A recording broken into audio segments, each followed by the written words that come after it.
Si vous saviez quel sauveur je possède, il est l'ami le plus tendre de tous. Pour moi devant le Père il intercède. Oh, je voudrais qu'il fût aussi pour vous. Mon Sauveur vous aime, à chercher en lui votre ami suprême et seul appui. Si vous saviez la paix douce et profonde que le Sauveur en mon âme apporta, pour cette paix que peut donner le monde, elle jaillit pour vous de Golgotha. Mon Sauveur vous aime, à chercher en lui votre ami suprême et seul appui. Si vous saviez quelle douce espérance le Dieu de paix fait rayonner les cieux, combien sa voix sait calmer la souffrance et sa parole rendre le cœur joyeux. Mon Sauveur vous aime, à chercher en lui votre ami suprême et seul appui.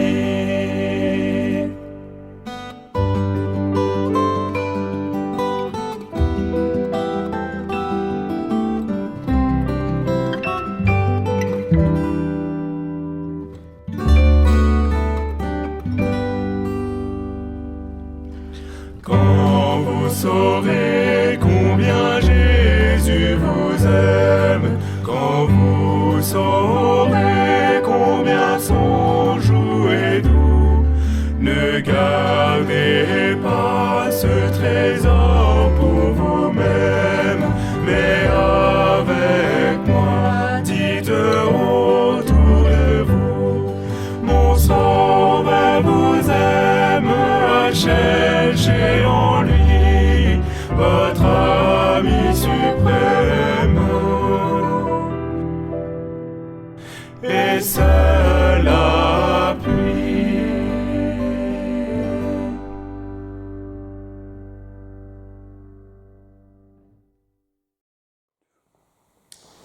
Eh bien, frères et sœurs, soyez les bienvenus. À ceux qui sont derrière leur écran, eh bien, merci et soyez les bienvenus pour nous rejoindre pour ce culte que nous allons encore vivre ce matin. Une petite information peut déjà vous dire que le dernier culte que vous pourrez suivre, soit sur la page Facebook ou YouTube de la communauté de Grand Ouham, eh bien, sera diffusé le 27 juin.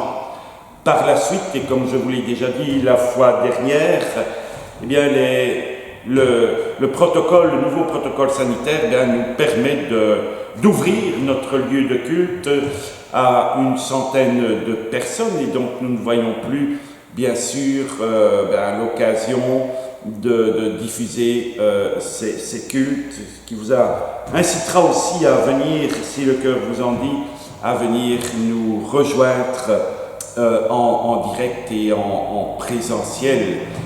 Cette vie communautaire que nous voulons revivre depuis le temps que nous sommes séparés les uns des autres. C'est le moment bien de monter en masse dans notre lieu de culte et dans les autres lieux de culte aussi. Donc je vous répète qu'il y aura encore ce culte que vous pourrez visionner, le culte de dimanche prochain, et par la suite nous arrêterons donc ces enregistrements.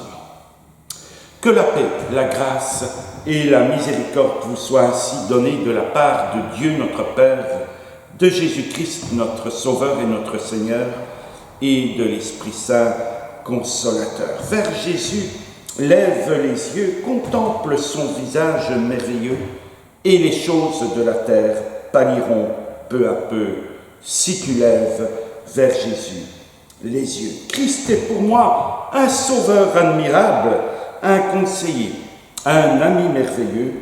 Son nom béni n'a rien de comparable sur la terre et là-haut dans les cieux. Effectivement, nous voulons ce matin élever le nom de notre Seigneur qui est au-dessus de tout autre nom, lui dire aussi quelle joie nous avons de nous retrouver ensemble ce matin, lui qui nous a invités pour ce culte.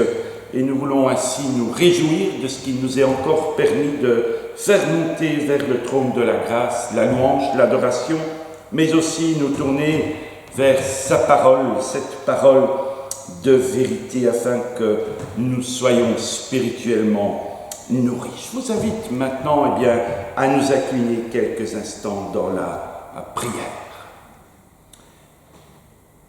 Nous voulons exprimer notre joie, Seigneur, notre joie d'être rassemblés en ton nom ce matin. Nous voulons te dire combien nous te rendons grâce pour cette semaine écoulée, pour tout ce que tu nous as apporté, pour cette présence inconditionnelle et combien bénéfique dans les instants de notre existence, que les moments soient favorables ou défavorables. Tu es là au cœur de nos joies, comme tu es là, Seigneur, pour nous soutenir dans nos difficultés, dans nos tristesses, dans ce dont nous avons besoin. Et nous voulons, oui, te rendre grâce pour ce jour nouveau. Nous pouvons à nouveau monter dans ta maison, nous pouvons exprimer librement notre reconnaissance et aussi nous plonger dans ta parole. Tu nous le dis, sondez les Écritures, et c'est ce que nous voulons aussi faire ce matin. Pour cela, te demandons l'aide de ton esprit afin que nous discernions toute la richesse de cette parole, toute la pertinence pour notre vie d'aujourd'hui, afin que, ce que nous recevrons de ta part, nous puissions le mettre en pratique. Te demandons de bénir ceux et celles qui ne peuvent se joindre à nous ce matin, particulièrement ceux et celles retenus par la souffrance, par la maladie. Te demandons vraiment que tu les visites, tu les bénisses, et que, Seigneur, par ton esprit, sente aussi les liens fraternels qui nous unissent les uns aux autres. Merci, Seigneur, de nous précéder sur le chemin de la grâce. Merci de ta présence, et que gloire te soit rendue dans le nom de ton Fils, Jésus-Christ. Amen. Allons-y, frères et sœurs, pour ce moment de reconnaissance, pour ce moment d'adoration. Que le Seigneur nous bénisse dans la joie de la reconnaissance.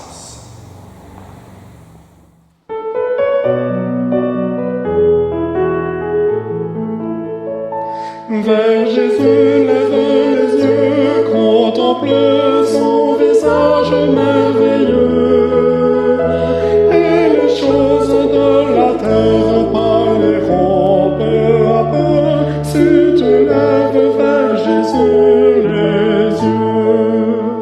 Christ est pour moi un sauveur admirable, un conseiller, un ami merveilleux. Son nom béni n'a rien de comparable, ni sur la terre, ni là-haut dans les cieux. Vers Jésus, lève les yeux, contemple son visage merveilleux, et les choses de la terre parleront peu à peu, si tu lèves vers Jésus les yeux. Et si parfois dans mon cœur vient le doute, j'ai un ami qui toujours peut m'aider, parce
Chant des dieux, magnifique est le Seigneur.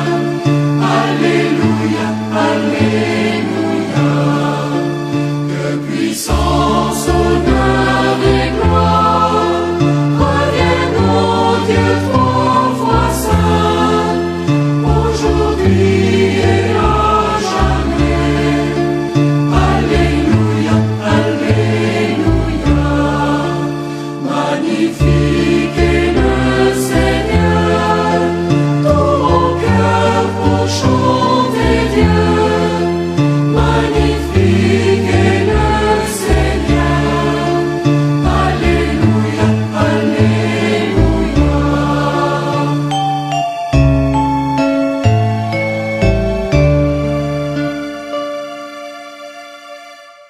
Eh bien, frères et sœurs, après l'adoration, après la louange, le moment de méditer, de sonder les Écritures comme le Seigneur nous y invite, nous le ferons dans une seule lecture ce matin. C'est dans la lettre que Paul a rédigée et envoyée à l'église de Philippe, donc épître aux Philippiens, au chapitre 1er, et nous lirons à partir du verset 3.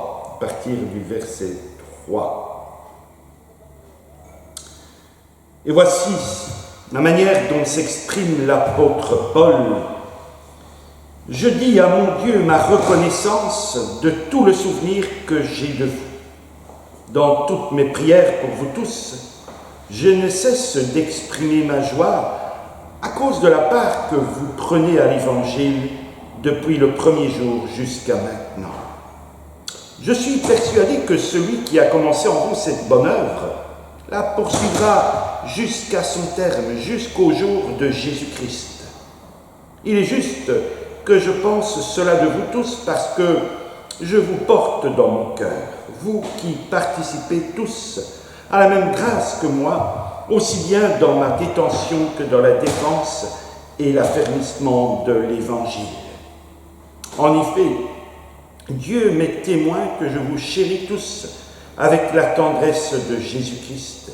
Et voici ce que je demande dans mes prières, c'est que votre amour augmente de plus en plus en connaissance et en pleine intelligence, pour que vous puissiez discerner ce qui est essentiel. Ainsi, vous serez purs et irréprochables pour le jour de Christ, remplis du fruit de justice qui vient par Jésus-Christ, à la gloire et à la louange de Dieu. Et clôturons la lecture de ce matin par cette exhortation de l'apôtre Paul. Nous le savons, quand Paul écrit, il n'est plus libre.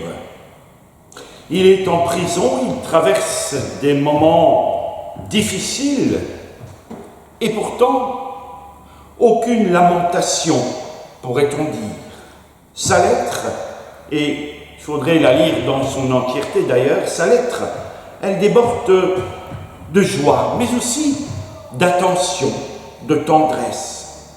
Et c'est vrai que ce que nous venons de lire donne le ton que nous allons retrouver tout au long de cette épître. Il faut dire que le lien est très fort entre les Philippiens et l'apôtre Paul, parce que ces Philippiens ont beaucoup soutenu Paul dans son ministère, et notamment aussi par des dons matériels, par des dons financiers qui ont permis à l'apôtre d'annoncer l'Évangile sans rien demander aux personnes à qui il annonçait la bonne nouvelle. On pourrait dire simplement, ils sont des collaborateurs de premier ordre, en participant ainsi au ministère de Paul par leurs prières, par leur soutien, par leurs dons.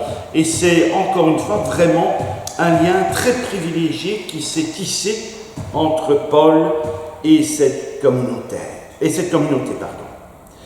Mais voilà, on ne va pas s'arrêter sur l'amour entre les Philippiens, la tension entre les Philippiens et Paul. Il y a d'autres choses beaucoup plus importantes. Et quelques éléments qui peuvent stimuler notre réflexion, mais pas seulement notre réflexion, notre vécu sur notre marche avec le Seigneur. Et la première chose qu'on pourrait dire, c'est que cette marche implique une transformation continuelle. Paul rappelle avec force que marcher avec Jésus-Christ, eh bien c'est quelque chose qui nous transforme, et je l'ai déjà dit dans une prédication précédente, qui nous transforme jour après jour, qui nous fait grandir continuellement. Et cette prière qu'il porte à Dieu en faveur de ces chrétiens de Philippe, eh bien, dit-il, c'est que leur amour grandisse encore et encore. Et pourquoi ? Bien pour gagner en sagesse et, ce qui est très important aussi, pour nous comme pour eux aujourd'hui, en discernement. Et il n'y a pas si longtemps que cela, je lisais un ouvrage d'un pasteur qui il y a quelques années, a fait sa thèse de doctorat sur le thème très important de la croissance chrétienne. Et il disait ceci: je crois, donc je crois, je grandis. Je crois, j'ai foi, donc je grandis. Et on dira, c'est vrai, et nous serons tous d'accord que grandir, c'est incontournable dans la vie de tous les jours, mais aussi, bien sûr, et surtout, dans la vie de foi qui est la nôtre. L'engagement, on va dire ainsi, avec Dieu, la foi, la conversion, ne sont que les premiers pas. Et puis ensuite, vient un moment où il nous faut rechercher la maturité spirituelle. De la même manière que des jeunes parents font tout pour favoriser la croissance de leur enfant, Dieu aussi, notre Père, s'attend à ce que nous croissions et que nous devenions des adultes en la foi. Et Paul dit ceci, que le but de cette croissance, c'est un amour surabondant, dit-il, qui nous aidera, qui nous aide à voir clair, donc à comprendre les choses parfaitement. C'est une vie aussi pure, sans défaut, remplie d'actes justes. Un amour surabondant, une vie pure, autrement dit, la sainteté. Un objectif pressant pour Dieu, pour sa gloire, pour l'honorer, pour le réjouir. Alors la sainteté, qu'est-ce que ça veut dire ? Souvent, on associe ce terme à l'absence de péché, à l'absence de certains traits, comme par exemple, il y aurait d'autres exemples, mais moi j'ai retenu ceux-là, le mensonge, l'immoralité, aussi la colère. Mais la sainteté, je dirais, c'est aussi la présence d'autres choses bénéfiques, la bonté, la patience, la générosité, l'équilibre dans nos actes concrets. Et cette croissance spirituelle, elle comporte aussi des éléments de connaissance, d'action, de sentiment. On pourrait dire que les trois sont indissociables, les trois vont ensemble. Il nous faut progresser toujours dans notre savoir sur Dieu. Voilà pourquoi le Seigneur nous invite à sonder les Écritures. Mais aussi progresser dans notre savoir sur le monde, ce qu'est le monde, ce que le monde aspire et ce que nous sommes en tant que chrétiens dans ce monde. Aussi dans l'attitude intérieure, ce mélange de volonté, de sentiments, de projets, qu'on appelle d'ailleurs dans la parole de Dieu le cœur, le cœur. Mais ce n'est pas que le cœur, c'est toute notre personne qui doit progresser dans sa marche avec le Seigneur. Viser en toute chose une plus grande maturité, encore une fois, dans le savoir, dans les sentiments, dans les actions, et progresser sur un seul point, on pourrait dire, c'est un peu bancal, c'est avancer, dirait-on d'une autre manière, à cloche-pied.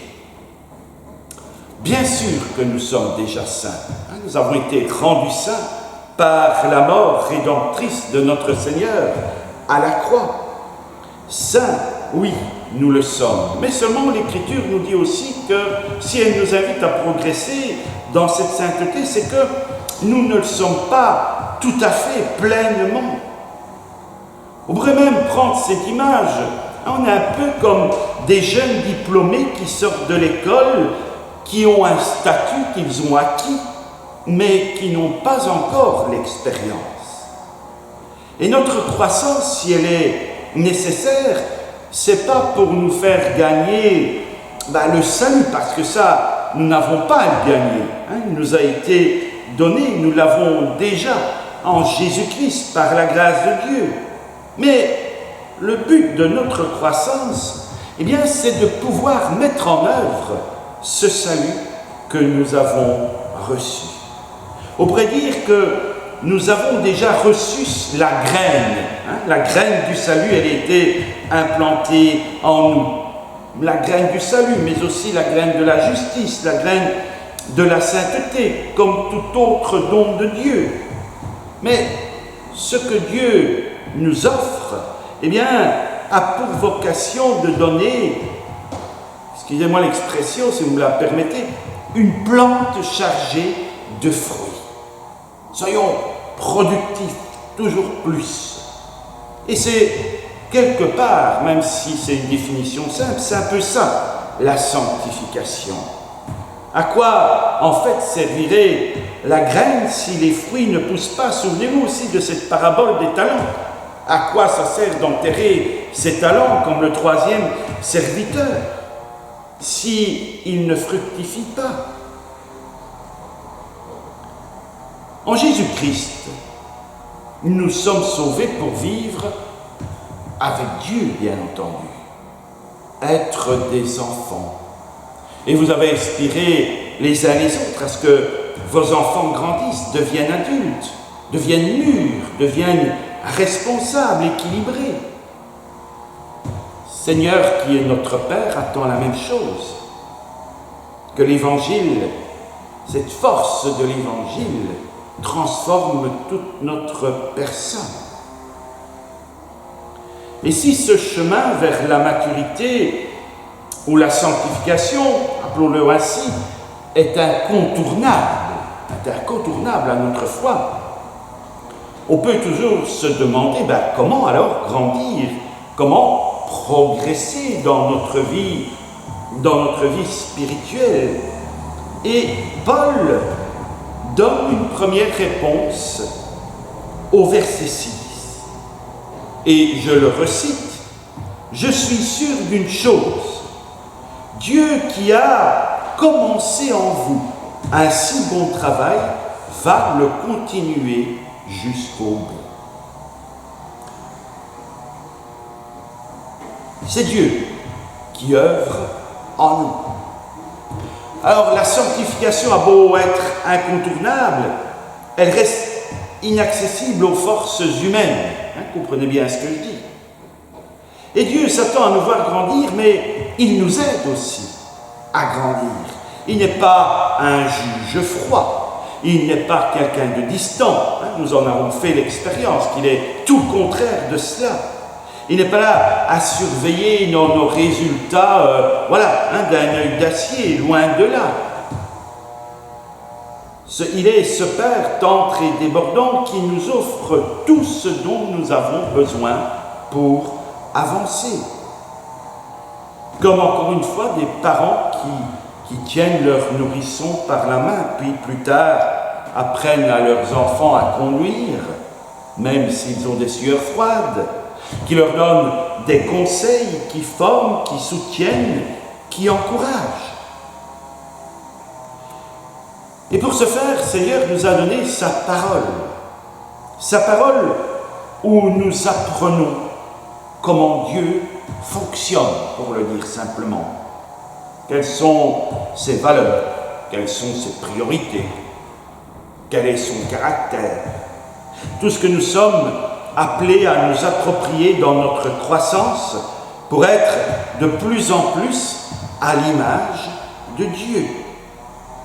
Et Dieu nous donne un modèle humain en Jésus que nous pouvons contempler dans l'Évangile. Jésus, Dieu devenu homme, saint, bien entendu, pur, débordant de compassion et de justice. Et pour nous donner cette volonté, eh bien, Dieu nous donne le Saint-Esprit, son esprit à lui, qui habite en nous, qui nous inspire de l'intérieur. Nous en avons déjà parlé lors du culte de la Pentecôte, qui travaille dans le secret de notre cœur pour nous aider, oui, à ressembler de plus en plus au Christ. Ainsi, cette sanctification, c'est un don de Dieu. C'est une grâce qu'il nous fait. Dieu nous accompagne, Dieu nous entoure, nous le savons aussi sur ce chemin de foi. Alors, j'entends déjà dire, pas de souci si le Seigneur fait œuvre à notre place. Eh bien non. Eh bien non. Grâce ne dit pas passivité. Dieu œuvre, mais pas malgré nous. Et nous sommes appelés à nous engager, nous aussi, dans ce processus de transformation. Il faut être déterminé pour choisir, pour peut-être aussi rechoisir. Choisir régulièrement d'avancer, de faire un pas de plus dans notre relation, dans notre ressemblance au Seigneur, dans notre ouverture au Saint-Esprit. Et cette détermination, bien, à grandir, implique peut-être aussi d'évaluer, de mesurer notre croissance. Et Paul n'invente rien, il reprend ce que Jésus a dit. Paul, comme Jésus, utilise l'image du fruit, mais n'est-ce pas là l'image la plus parlante, ou encore de la moisson avec des quantités, mais aussi avec de la croissance mesurable d'un enfant. L'évaluation ne sert pas à éteindre, ça ne sert pas à juger ou encore à nous casser, elle montre simplement, c'est un peu un baromètre, où on en est à un certain moment précis dans notre vie. Et éventuellement, quels sont les manques, ou aussi quels sont les excès, quels sont les prochains, chantiers de notre transformation. Là où nous devons mettre le plus d'attention, le plus d'efforts, le plus de concentration. Alors ça se vise là, oui, bien sûr, individuellement, mais aussi collectivement, en tant que communauté, en tant qu'Église, en se confrontant, non pas les uns avec les autres, mais en se confrontant à notre modèle et en demandant à Dieu de nous montrer où progresser. Ça peut être par des lectures, ça peut être même par une retraite, par une série de prédications, pourquoi pas de messages. Et cette croissance, nous sommes invités à la vivre, à la développer, bien sûr individuellement, mais il y a un lieu privilégié, nous dit l'Écriture. C'est l'Église, rôle central qu'a l'Église dans cette marche en avant, dans cette sanctification. C'est pas quelque chose d'optionnel, on ne peut pas grandir tout seul, on a besoin aussi de vivre une croissance collective, va-t-on dire. On va s'encourager mutuellement les uns les autres, on va attendre celui qui a quelques centaines de mètres de retard, ou on va dire stop à celui qui va un peu trop vite parce qu'on est essoufflé. L'Église, c'est le lieu privilégié aussi où Dieu agit pour nous transformer. Bien sûr que Dieu n'est pas cantonné à des murs, que Dieu est partout.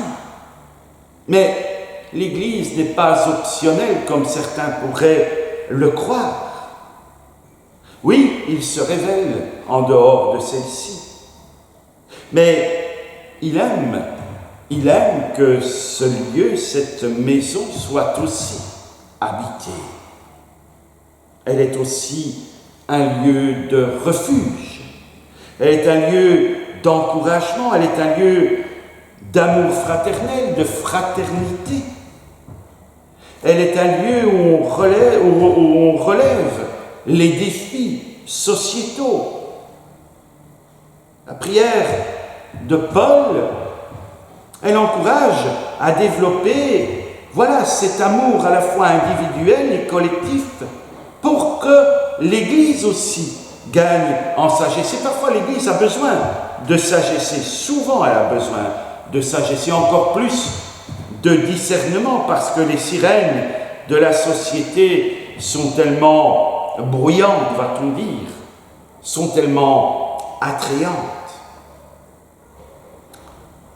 La base, c'est l'amour. Et l'amour, ça ne se vit pas tout seul. Certes, il faut d'abord s'aimer. Ça, c'est la clé. Si on ne s'aime déjà pas soi-même, comment voulez-vous aimer les autres? Ça, c'est impossible.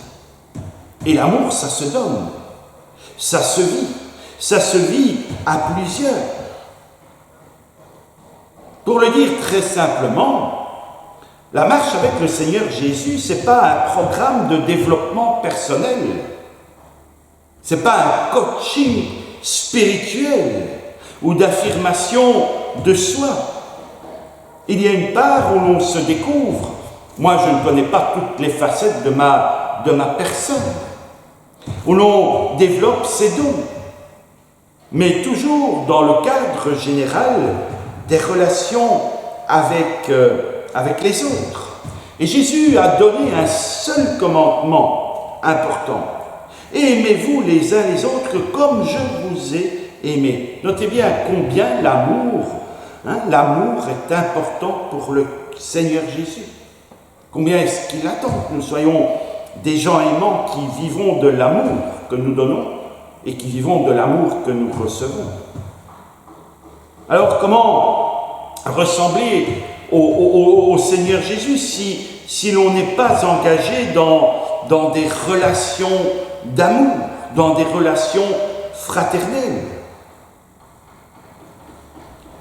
Et dans sa lettre, l'apôtre, il donne un bel exemple de ce ministère d'amour. Il dit aux Philippiens qu'il les aime, qu'il les chérit avec la tendresse et l'ardeur du Seigneur lui-même. Cet amour qui prend quelque part aux tripes, ce n'est pas réservé à Paul. Nous sommes appelés à nous aimer tous les uns les autres, à nous impliquer les uns pour les autres. C'est la moindre des choses, n'est-ce pas? À nous encourager, à nous conseiller. Nous ne savons pas tout. Nos choix sont parfois difficiles, à nous soutenir dans l'épreuve, dans les difficultés de tout genre, dans la maladie. Pour avancer ensemble. Il ne s'agit pas d'une course. Il ne s'agit pas d'être le premier. Parce que, de toute façon, vous connaissez, se dire du Seigneur, les premiers, ils peuvent finir derniers. Les premiers seront les derniers seront les premiers. Dans l'Église, les sages, reprenons ce terme, font réfléchir les impétueux. Il y a des sanguins. Les impétueux font réagir aussi les sages. Il y en a qui ne sont émus par rien. Les expérimentés conseillent. Les rêveurs stimulent. Et ce n'est pas la prérogative, cela, du pasteur ou des anciens, loin de là. C'est le rôle de chacun de contribuer à la croissance des autres. C'est ça aussi, être frère et sœur, dans des relations individuelles, dans des petits groupes, dans des lieux de service, dans le culte. Chacun peut donner, chacun peut recevoir, afin que tous, nous grandissions en maturité et, allez, disons-le, en fécondité spirituelle. Attention, faisons bien attention, il ne s'agit pas de s'ingérer dans la vie d'autrui, n'est-ce pas?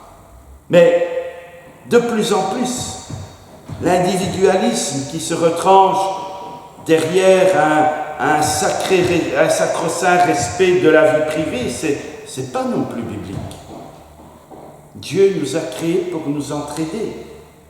Et parfois, ça peut impliquer de prendre les devants pour aider celui qui est bloqué, qui est par terre, ou qui est mort, afin de se remettre en marche. Et dans cette entraide, la prière est essentielle. Prier, c'est la base d'une relation avec l'autre, qui va favoriser la croissance, la nôtre aussi, parce que, voilà, la prière nous ouvre à l'intervention de Dieu.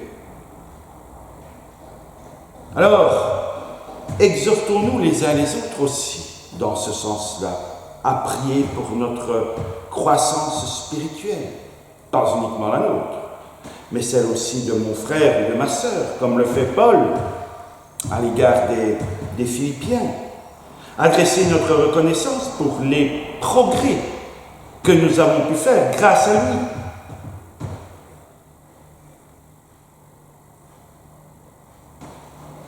Lui demander le courage. Attendre avec patience.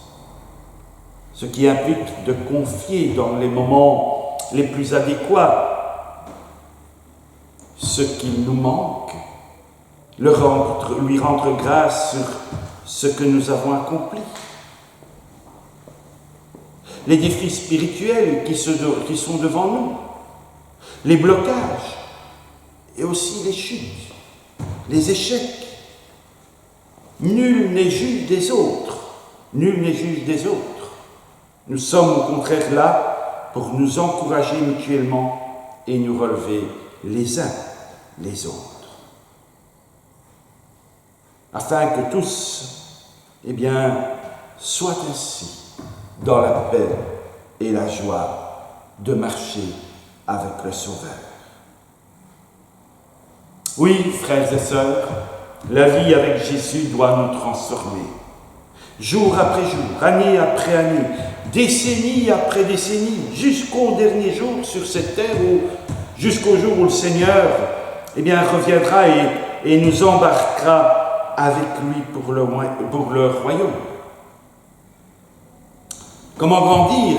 C'est peut-être la question que vous vous posez encore. En s'appuyant sur l'œuvre de Dieu, en méditant sa parole, en se familiarisant toujours plus avec Jésus, en s'ouvrant à l'œuvre de l'Esprit, avec humilité et confiance. Dieu nous a unis par son Esprit autour du Seigneur, par des liens éternels. Et cela pour que nous nous engagions les uns envers les autres, que nous prenions part à la vie les uns des autres, pour que l'Église soit un lieu d'encouragement, un lieu de croissance, un lieu de conseil, où l'on peut apprendre, s'essayer, tomber, se relever, pleurer, et se réjouir ensemble. Alors, eh bien, croyons et croissons ensemble les uns avec les uns par les autres, nourris de cette parole de Dieu, abreuvée par son esprit, pour la gloire de Dieu, que nous révèle Jésus-Christ, son Fils unique, notre Sauveur. Voilà ce que dira l'apôtre Paul au verset 14 de cette même épître, de ce même chapitre. C'est pourquoi je me mets à genoux devant Dieu le Père, de qui toute famille reçoit son nom dans les cieux et sur la terre. Oui, je lui demande de vous rendre fort par son esprit, tellement sa gloire est grande. Ainsi, vous pourrez, dit-il, être des chrétiens solides. Que le Christ habite dans vos cœurs par la foi. Plongez vos racines dans l'amour et soyez solidement construits sur cet amour. Alors, vous serez, verset 18, capables de comprendre avec tous les chrétiens la largeur, la longueur, la hauteur et la profondeur de l'amour du Seigneur Jésus. Vous connaîtrez cet amour qui dépasse tout ce qu'on peut connaître. Vous recevrez toute la vie et il habitera totalement en vous. Eh bien, que nous puissions, à notre tour, dire à notre Seigneur, Sauveur, Créateur, que nous sommes sa famille, que cette communauté dans laquelle nous sommes lui appartient, qu'il nous fortifie par sa puissance, qu'il nous enracine toujours plus, fondé toujours plus dans l'amour rédempteur du Seigneur Jésus. Lui dire, Seigneur, aide-nous. Aide-nous à devenir et faire ce pourquoi tu nous as créés, ce pourquoi tu nous as rachetés. Et cela pour ta gloire et pour le bien de ceux qui nous entourent. À celui qui peut faire infiniment plus grand que ce que nous lui demandons ou imaginons par la puissance de son esprit qui travaille et qui travaillera toujours en nous. Eh bien oui, frères et sœurs, à lui soit la gloire dans l'Église et en Jésus-Christ dans toutes les générations, et cela pour toujours. Amen.